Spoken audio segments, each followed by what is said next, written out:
Добро вечер, почитувани. Ова е импромту, а денеска во емисијата ќе зборуваме за имотно-правните работи. Вака би најавила емисијата.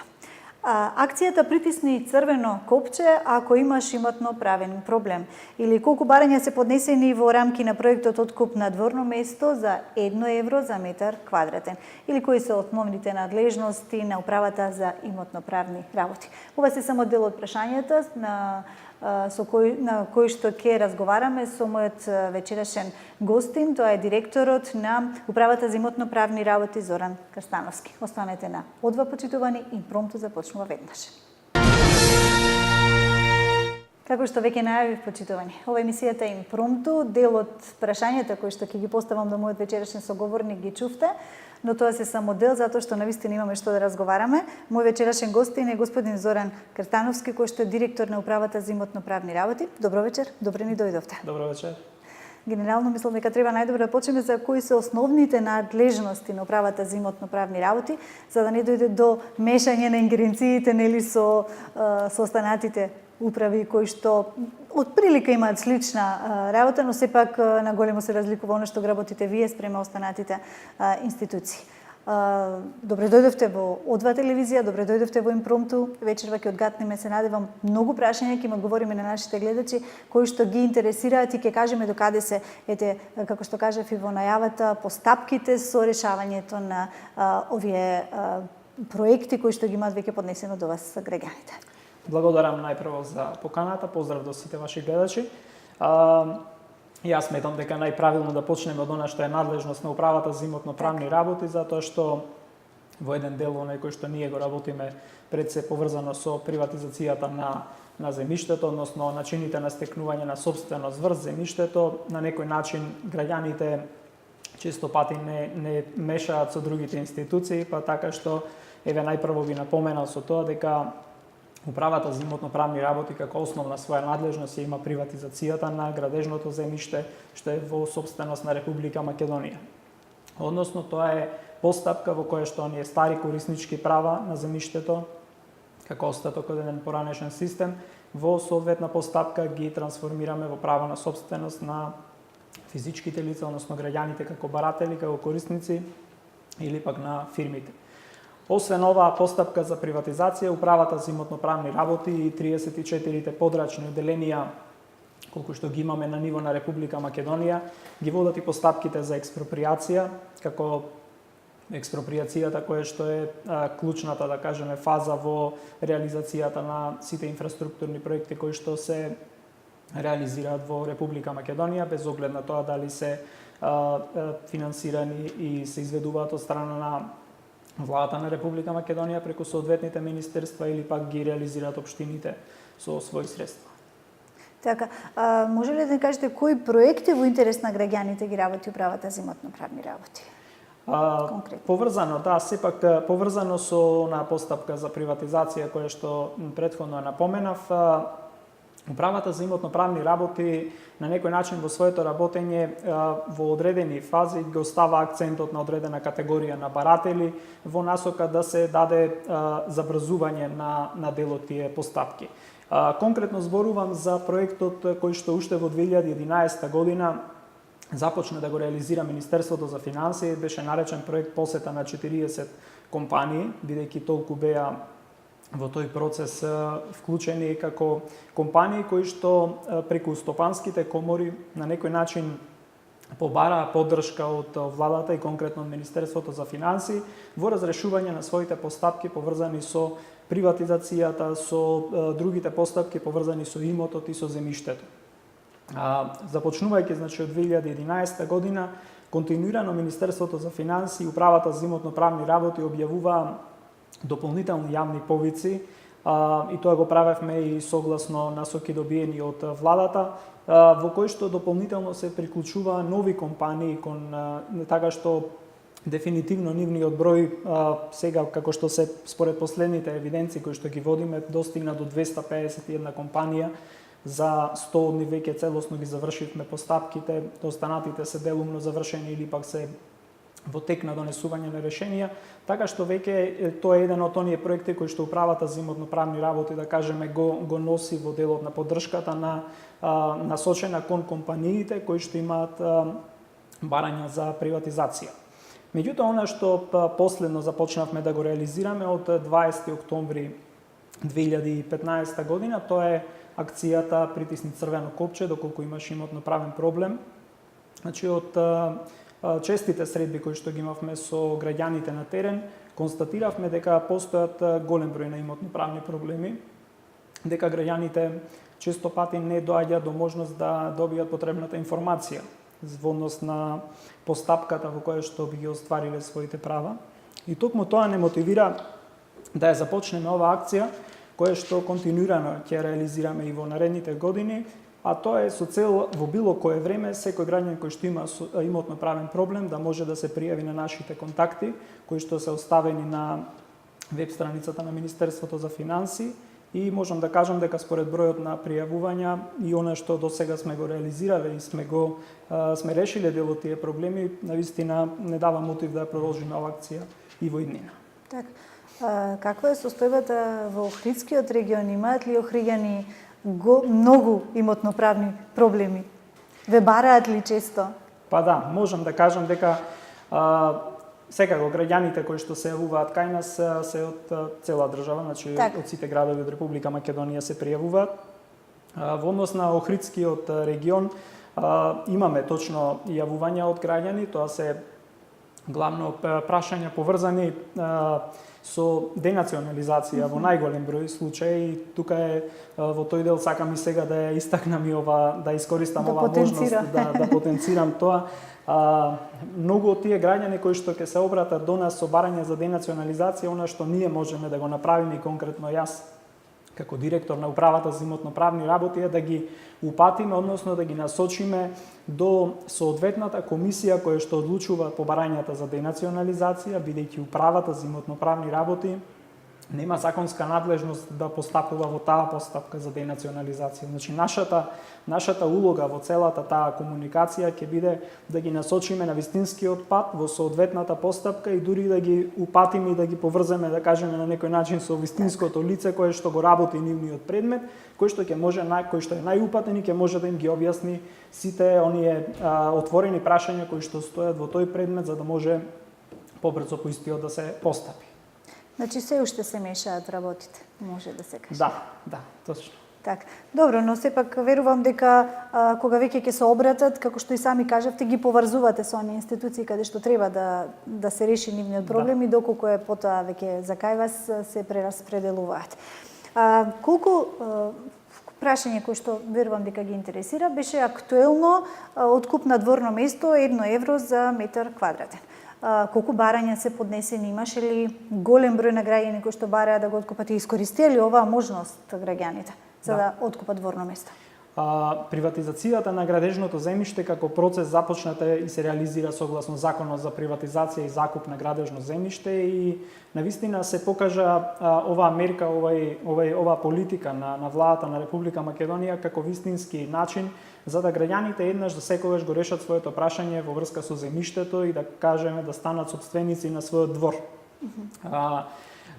Генерално постапката е започната од 2005 година со донесување на соодветните уредби од 2007 година, уредби во поглед на цената по која што се приватизира земјиштето. Имаше навистина голем интерес од граѓаните за поднесување на барања за приватизација и тоа нас на некој начин не водеше како Министерство за финансии и Управа за имотно-правни работи неколку пати да го продолжуваме рокот за поднесување на барања, така што рокот дефинитивно истече на 15 декември 2014 година. Сите тие барања веќе се процесуираат, голем дел се решени. Според нашата евиденција, околу 302.470 барања за приватизација до истекот на рокот се поднесени, од кои што во постапка ни остануваат околу 120.000 барања за приватизација. Конкретно во однос на проектот откуп, односно откуп на дворно место 1 евро за метар квадратен, започна да се реализира од 2009 година, беше донесена како измена на соодветната уредба за цените за приватизација на градежното земјиште, со единствена цел да се стимулираат граѓаните да ги поднесуваат се уште навремено барањата за приватизација и секако да им се олесни можноста да го приватизираат земјиштето. Токму затоа, со таа мерка, сето она земјиште кое што согласно урбанистички план беше предвидено како индивидуално или колективно домување, во постапката пред управата за имотно-правни работи се приватизира по 1 евро за метар квадратен. Тоа е суштината на таа мерка. Подоцна следеа и други олеснувања во однос на другите баратели, конкретно во однос на компаниите. Направивме и во тој дел олеснувања. Значи, доколку надоместокот кој што требаше да се плати за приватизација надминува 1.800.000 денари, дадена беше можност да се тој надоместок да се плаќа на 10 годишни рати. Исто така, дадена и можност за попуст од 30% на надоместокот доколку истиот се плаќа во готово. Така што сите тие еден како пакет мерки кои што ги донесовме и ги влегове, односно се процесуира, се регулира со таа уредба, сите тие беа во насока на олеснета можност за приватизација на градежното земјиште, без разлика дали е од страна на граѓаните, дали од страна компаниите како баратели. Така, колку барање во Охрид, Струга се поднесени, имате ли некоја таква статистика со глед тоа дека вие ги знаете бројките сите на ниво на држава, но сепак ве замолила за Охридскиот регион, ако може подетално. Секако гостувањето е целата група на она што не гледат како гледачи се Охриѓани и Стружени. Јас би издвоив податоци од ова затоа што управата има на ниво на Република Македонија 34 подрачни одделенија, меѓутоа конкретно Охридското одделение беше во редот на оние топ 3 или топ 5 подрачни одделенија со најголем број на поднесени барања за приватизација. Значи конкретно во Охрид до истекот на крајниот рок беа поднесени 15.400 барања за приватизација, што е навистина голема бројка и капацитетот на некој начин таа бројка веќе беше значително оптоварување за она што беше кадровски капацитет на одделението во Охрид. Тоа нас не стимулираше да направиме распределба на дел од тие предмети, со тоа што дел од предметите ги прераспоредивме 1000 предмети од Охридското одделение, ги пративме на работа во Струшкото одделение. Тоа значеше растоварување на одделението од Охрид. Дел од предметите замина во Дебар на постапување.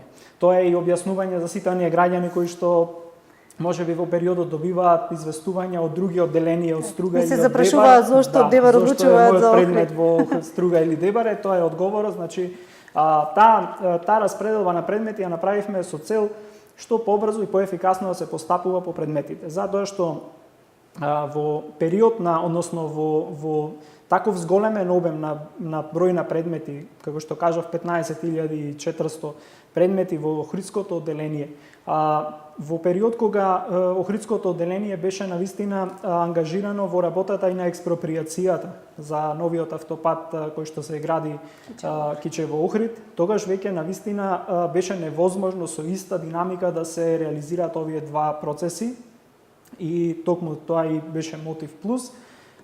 Дел од овие предмети да ги пренасочиме во Струга и во Дебар и веќе од оние што ги имаме како евиденција, односно она што имаме информации, голем дел од овие предмети се и решени. Така, но дали има и што со тие предмети на кои што негативно ќе се одговори? Има ли такви? Секако, значи има предмети, секој предмет е посебна приказна. Меѓутоа нашата интенција, односно целта и духот на законот за приватизација е да се приватизира и одиме во насока на и законски измени, сите оние законски измени кои што сме ги направиле во изминатиот период, на некој начин се предизвикани од она што е одделенијата.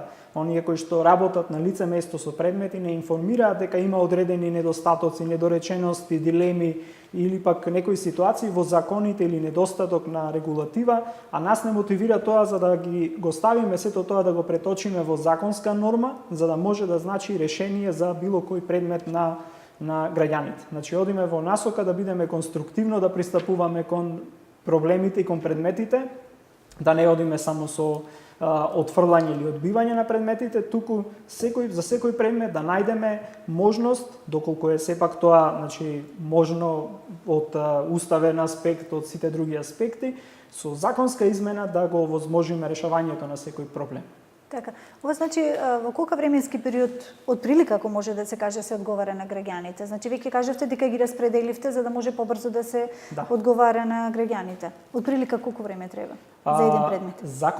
Законскиот рок е даден, тоа е 60 дена од комплетирање на предметот. Меѓутоа мора да се каже и тоа сакам посебно да го напоменам, оваа постапка е прилично сложена, специфична постапка, бидејќи сепак се работи за расчистување на некои состојби кои што постојат како акти уште во време на социјализам, значи донесени се акти од поранешни организации, поранешни држави кои што во овој период има изменети прописи. Значи, сето тоа мора да се стави во контекст на денешната состојба, фактичка, правна и така натаму, така што тоа понекогаш одзема повеќе време. Значи, надвор од оние докази кои што странката сама ги поднесува, значи имотниот лист за земјиштето што е основниот документ по кој што ние мораме да продолжиме после со работа, мораме да испитаме и катастарски состојбите. Често пати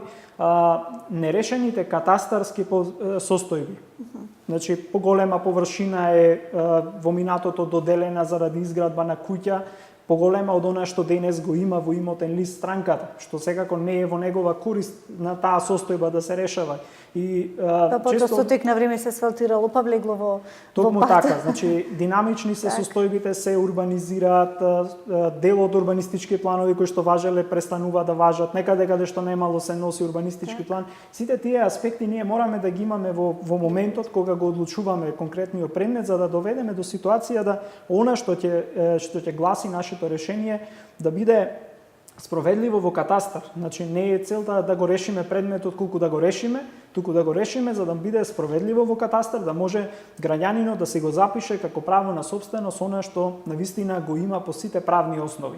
Затоа и често пати се доведуваме во ситуација да граѓаните сами бараат од нас да направиме прекин на постапката кај нас, додека ја исправат одредена состојба во катастар, додека им заврши, например, оставинска постапка која што во тек е, која што би значила влијание на нашето решение, или пак водат некоја друга судска постапка. Значи има повеќе причини кои што може да значат одолговлекување на нашата постапка, меѓутоа генерално и она што сакам да им го пренесам на граѓаните е дека целта ни е да приватизираме се она што кај нас е поднесено во рамки на она што е законски можно. Така, но во секој случај вие сте премногу отворени како институција и како управа за граѓаните, постојано во контакт со поднесителите на барањата, така да верувам и навремено се информирани за секој предмет поединечно зошто се доцни, и ако воопшто се доцни, а сите останати или навремено се одговараат. Точно. Значи ги известуваме сите граѓани кои што имаат одредени недостатоци во поднесените барања, да го комплетираат тоа во даден рок, за да можеме после тоа и ние во краток рок да постапуваме. А од аспект на отвореноста, секако дека отворени се нашите подрачни одделенија за сите оние кои што сакаат да добијат некоја друга информација или да дадат одредено сознание кое што го имаат, а што не сакат да го разменат со одделението, слободно се обраќаат и до мене лично, на мејл, на телефон, значи нема никакви ограничувања во аспект на комуникацијата со граѓаните. Така. Тема на импромту, почитувани, како што веќе слушнавте низ имотно-правните работи. Разговараме со директорот на управата за имотно-правни работи, господин Зоран Карстановски. Вие останите со нас, значи импромту ја продолжуваме за некоја минутка после по рекламниот блок. Ова импромпту почитувани, ја следите емисијата овој пат тематски посветена на имотно-правните работи. Мој вечерашен соговорник е директорот на управата за имотно-правни работи, господинот Зоран Карстановски. Зборувавме за проектот, ќе го наречеме, како голем проект откуп на дворно место 1 евро за метар квадратен. Кажавме каква е ситуацијата во Охрид и во Струга генерално, но што е со руралните средини, значи каква е заинтересираноста тука? Со глед на тоа дека општина Охрид има најголема заинтересираност за откуп на дворно место, како што пред малку кажавте. Така. Во делот на руралните, условно кажано, средини, би сакал да ги информираме и граѓаните за одредени состојби кои што настана во други закони, а кои што се одразија на нашата постапка.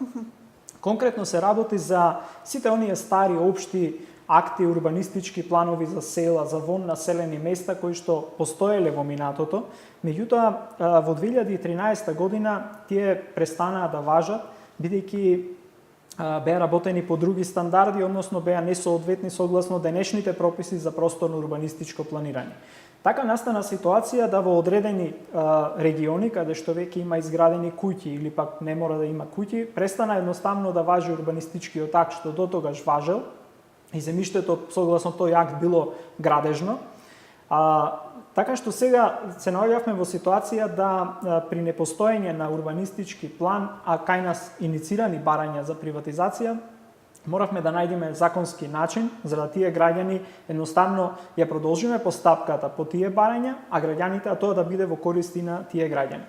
Токму затоа со последната измена на законот за приватизација и закуп ја регулиравме таа ситуација на таков начин што сите тие поднесени барања за кои што не постоеше никаков урбанистичка планска документација беа поранешни собственици, затоа што факт е дека сите тие се стари собственици на земјиштето кои што поради некои поранешни стари прописи во време на поранешна Југославија со акт им било поопштествено земјиштето, односно земјиштето станало општествена собственост и останале како корисници. Значи, од секогаш било нивно земјиштето, за таа категорија направивме процедура во која што управата за имотно-правни работи одлучува со заклучок, со кој што го одбива барањето, и тоа често пати создаваше дилема и реакции кај граѓаните. Зошто не одбивате? Меѓутоа одбивањето беше затоа што не постоеше урбанистичка документација, односно немаше акт кој што на земјиштето му дава карактер на градежно, туку земјиштето беше земјоделско по правен режим. Меѓутоа, за да ги процесуираме барањата кои што беа кај нас, со нашиот заклучок за одбивање на барањето, тој заклучок беше основ катастар да ги запише во право на собственост. Тој механизам, значи, го најдовме и на тој начин се решија голем број на барања за приватизација токму во такви рурални средини каде што поради промена на прописите едноставно се создаде ситуација да не се веќе во градежен реон.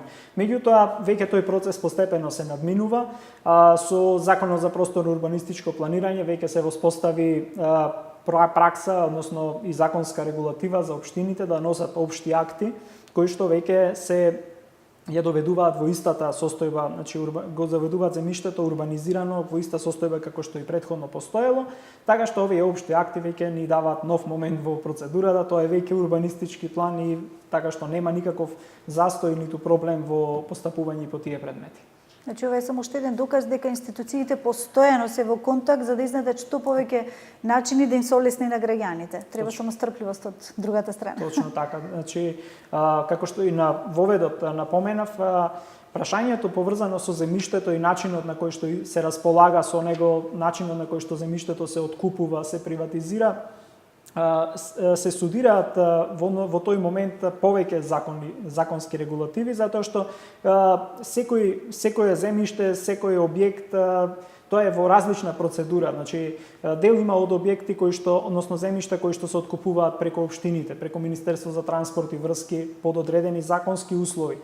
Дел одат во постапка за приватизација и нормално е ние во такви околности управата за имотно-правни работи да биде во цело време во комуникација со Министерството за транспорт и врски, со катастарот, за да едноставно не доведеме до ситуација граѓаните да бидат обесправени во решавањето на своите проблеми. Така. Посебно актуелно изминатиот период за нашиот регион, може да се каже, беше експроприацијата за автопатот Кичев-Охрид. Го споменавте. Да. Колку вкупно предлози за експроприација се поднесени и колку од нив се решени? Така. Навистина ми е задоволство што сега доаѓајќи од Скопје кон Охрид, навистина видов дека она што во овој период макотрпно го работеше управата за имотно-правни работи, сега веќе напредува во толкава фаза што е видливо на кој начин се реализира целиот тој проект на изградба на автопатот. Уште од 2014 година почнаа постапките за експроприација пред нашето одделение во Охрид.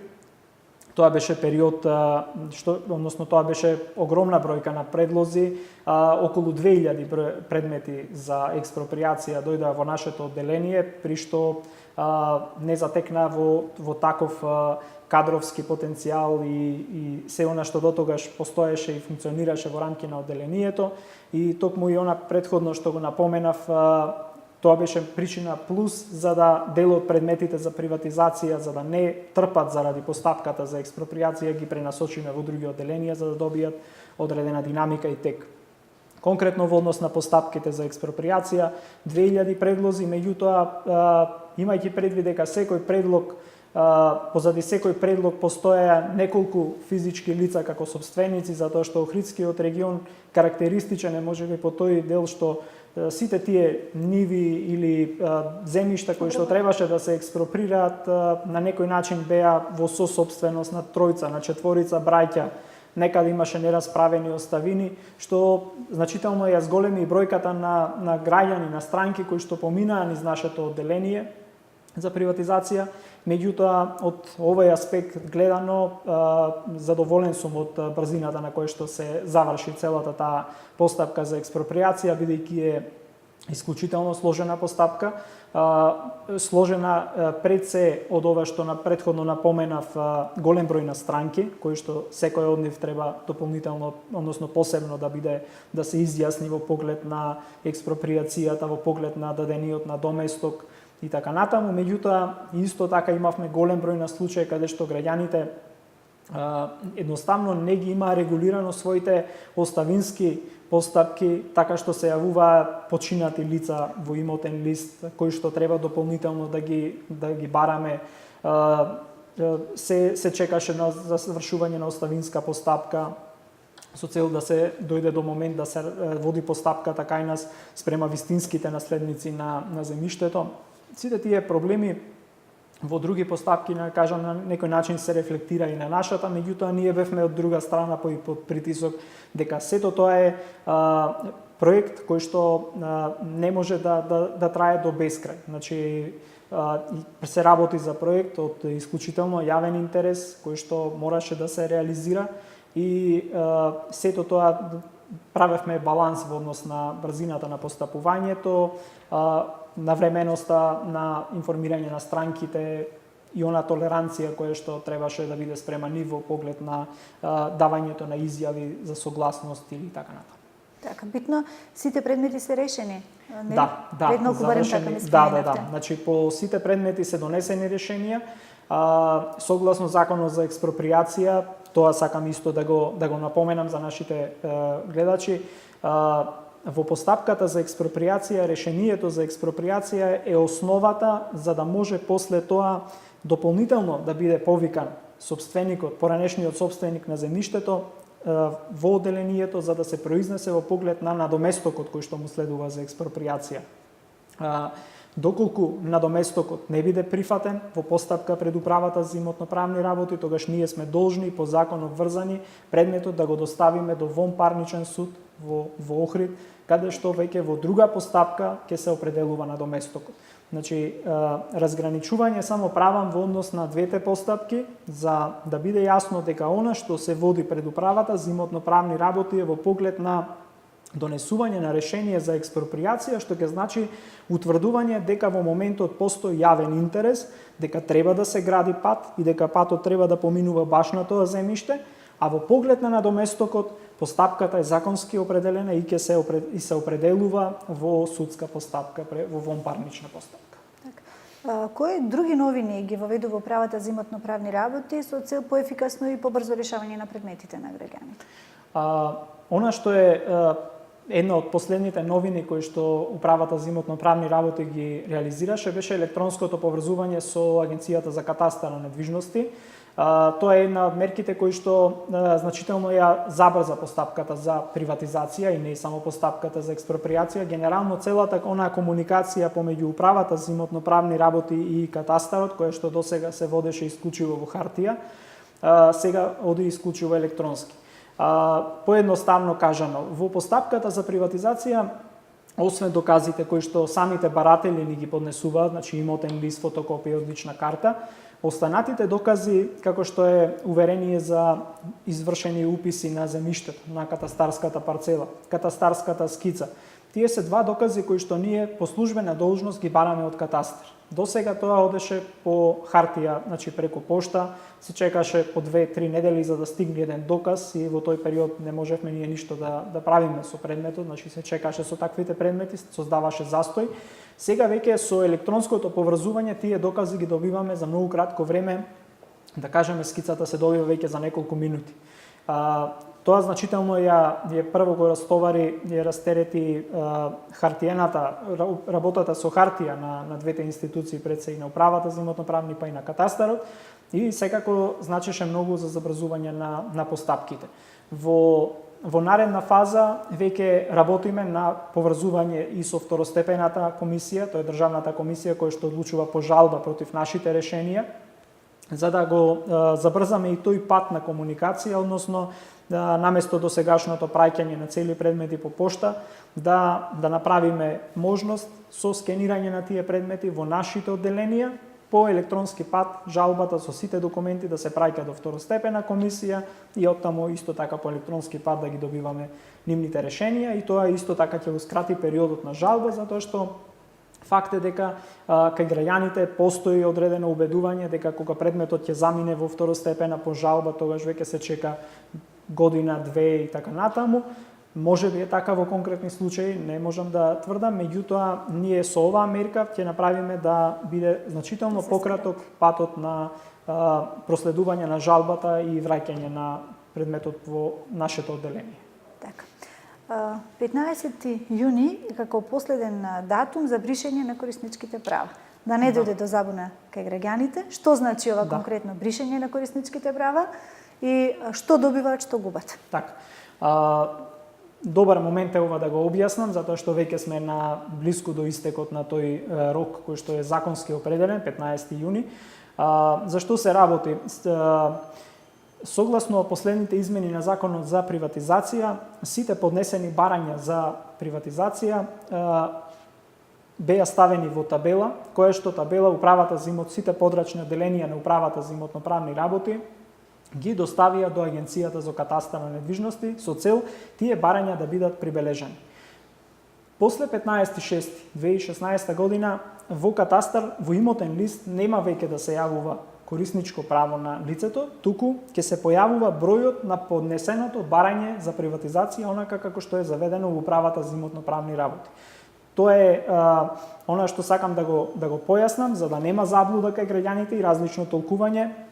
Да не мислам дека се избришани. Значи, бришењето на корисничките права не значи ништо од аспект на тоа дека управата за имотно-правни работи сега ќе престане да работи по нивните предмети. Напротив, сите тие уредно поднесени барања за приватизација си се веќе забележани во имотниот лист, на истото место кај што претходно стоеше правото на користење, и по тие барања управата за имотно-правни работи ќе продолжи да си работи исто како и да имало и корисничко право запишано на имотниот лист.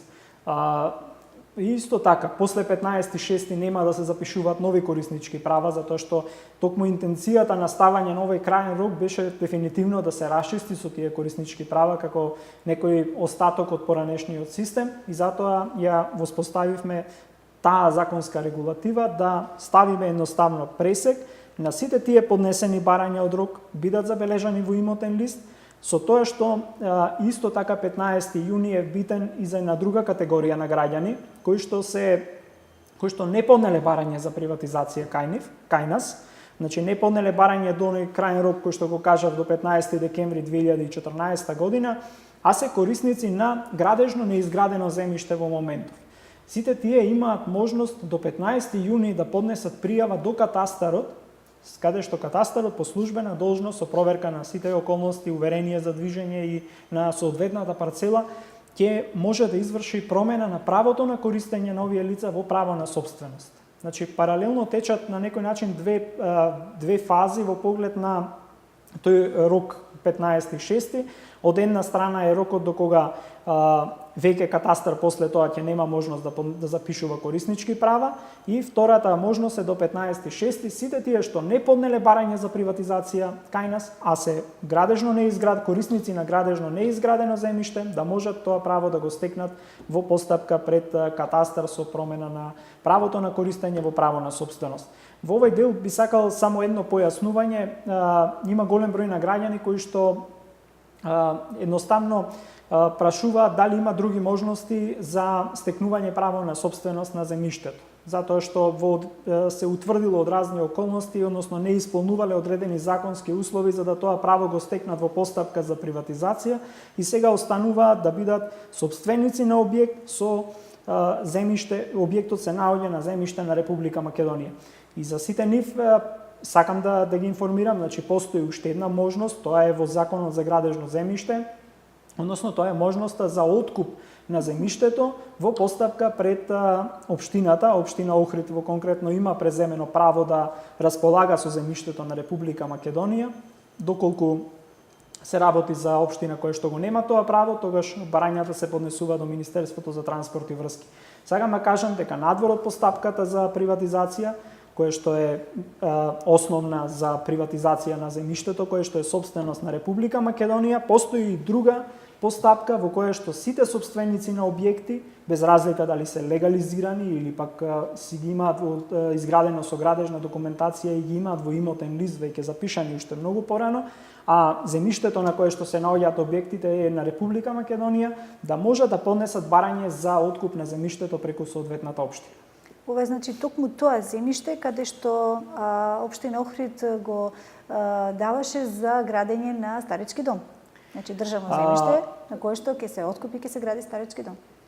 По истиот закон, меѓутоа не баш истата ситуација, значи кога станува збор за правото на општината да располага со земјиштето кое што е собственост на Република Македонија, има два аспекти. Едниот аспект е овој што вие го кажавте, да продава градежно неизградено земјиште кое што е со план предвидено за да се изгради објект со јавен карактер, јавен интерес. Тоа е во поглед на правото да располага со тоа земјиште, а ова што јас го кажувам во однос на постапката важи за сите оние кои што имаат објекти на земјиштето и можат директно да поднесат барање преку општината за да го откупат тоа земјиште на кое што се наоѓа објектот. Така. Само што би прашала, како и во секоја институција, верувам дека и кај вас има приоритети при барањата и при поднесувањето на барање. Кои предмети имаат приоритет? Повеќе би зборувал, приоритетот се создава од аспект на комплетираноста на предметите. Како што претходно напоменав, многу е сложена таа постапка за да може да се каже дека овој предмет има приоритет, а овој другиот е комплетен, а нема да биде приоритетен. Значи, нема... Во случајов имаше нели приоритет оние кои што бара каде што се гради автопатот, нели мораше тоа што побрзо да се заврши, отколку овие останатите кои што сепак можеше да почекаат. Градењето на автопатот поврзано беше со постапката за експроприација. Во поглед на предметите за приватизација не може да се каже дека има некој строго дефиниран приоритет. Секако приоритетот е, може да се каже дека сите оние барања кои што се првично поднесени, сите тие треба да се решава. Меѓутоа, секако дека не треба да дојдеме до ситуација ако постарото барање од 2013 година е некомплетно, а комплетно е барање кое што е поднесено од 2015, дека ние не можеме да го решаваме него. Колку побрзо се комплетираат предметите, самите предмети го прават, комплетираноста на предметите го прават приоритетот на постапувањето на одделенијата. Така. Битно се работи се во интерес на граѓаните, што побрзо да се решат нивните предмети, тоа подобро и за институциите и за самите граѓани. Јасно. А ние како медиуми сме тука да ги информираме вака за финални датуми, за новини кои што се воведуваат во институциите, така да и во иднина ви стоиме на располагање. Посебно ми бевте драг гостин денеска, верувам дека одгатнавме и кажавме доста работи за самата работа на управата за имотно-правни работи, за она што го работите и за новините кои што ги воведувате. Верувам дека појасно ќе биде колку толку кај гледачите за она што го работи управата и верувам дека и во иднина ќе ги почитуваат роковите кои што се дават не само од ова институција, туку од сите останати. Да. И јас се надевам дека беше навистина корисен овој разговор за сите оние граѓани, затоа што ретко да има граѓани кои што не се соочува со имотно-правен проблем, па се обидов да направам дистинкција помеѓу она што е постапка пред управата, она што е постапка денационализација и она што може да се води преку општината. Така, ви благодарам навистина, се надевам дека ќе се видиме за скоро време. Ви благодарам. Почитувани, ова беше емисијата Импромту, денеска посветена уште еднаш ќе кажам имотно-правните работи. Мој вечерашен гостин беше директорот на управата за имотно-правни работи, господинот Зоран Крстановски. Се надевам дека со ова што ви го одгатвив, што ви го кажавме во текот на емисијата, одгатнавме доста ваши проблеми и барем стана до некаде и појасно за она што го работи управата, а верувам дека појасни ви се и некои датуми кои што ги потенциравме и дека и во иднина еве ќе ги користите и тие електронски новини кои што ви ги нуди управата за имотно-правни работи. Ви благодарам навистина што не следевте, ви поканувам понатака да станете на фреквенцијата на регионалната О2 телевизија. Имајте пријатна вечер.